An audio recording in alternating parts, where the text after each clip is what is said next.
Stop inside a black hole? Imagine yourself floating through space, staring at one of the most mysterious objects in the universe, a black hole. No light can escape it, no signal can return from it, and beyond a certain point, nobody knows exactly what happens. But there is one question that fascinates scientists more than almost anything else. What happens to time inside a black hole? It sounds like science fiction. Yet according to Einstein's theory of relativity, time does not flow the same way everywhere in the universe. In fact, gravity can change the rate at which time passes. The stronger the gravity, the slower time moves. And there is almost no place where gravity is stronger than near a black hole. Imagine approaching a black hole in a spaceship. From your perspective, everything seems completely normal. Your watch keeps ticking, your heart beats steadily. A second still feels like a second. But for someone watching you from far away, something strange begins to happen. You appear to move more and more slowly. As you get closer to the black hole, your clock seems to tick at a slower rate. Minutes become hours. Hours become days. Eventually, you appear almost frozen in time. To the distant observer, it would seem as though you never actually crossed the edge of the black hole. Instead, you slowly fade away. This strange boundary is known as the event horizon. The event horizon is often described as the point of no return. Once something crosses this boundary, escaping becomes impossible. Not even light can get back out. But this is where things become truly fascinating. If you were the person falling into the black hole, you would never notice time stopping. You would continue falling normally. You would cross the event horizon without seeing anything special happen at that exact moment. This creates one of the strangest consequences in all of physics.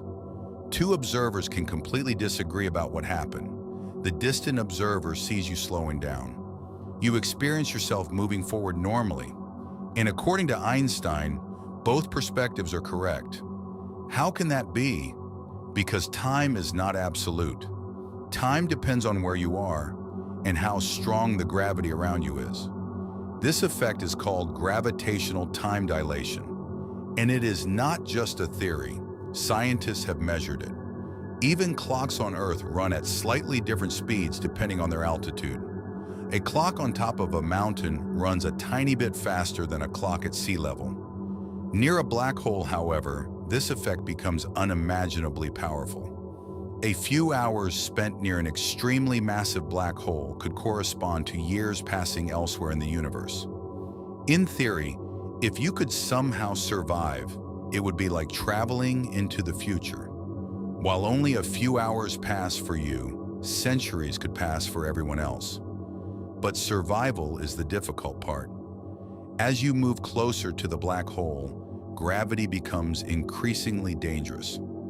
The difference in gravitational pull between your head and your feet grows larger and larger.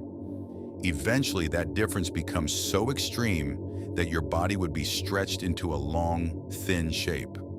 Scientists call this process spaghettification. Unfortunately, no human could survive it. So does time actually stop? Based on everything we know today, the answer is no. Time does not stop for the person falling into the black hole. But to a distant observer, it may appear to slow almost to a halt. What happens beyond the event horizon remains one of the greatest mysteries in science.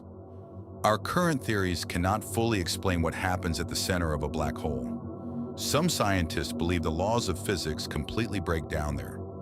Others think the answer lies in a future theory that combines gravity and quantum mechanics. For now, the truth remains hidden beyond the event horizon, a place from which no information can return. And perhaps that is exactly what makes black holes so fascinating.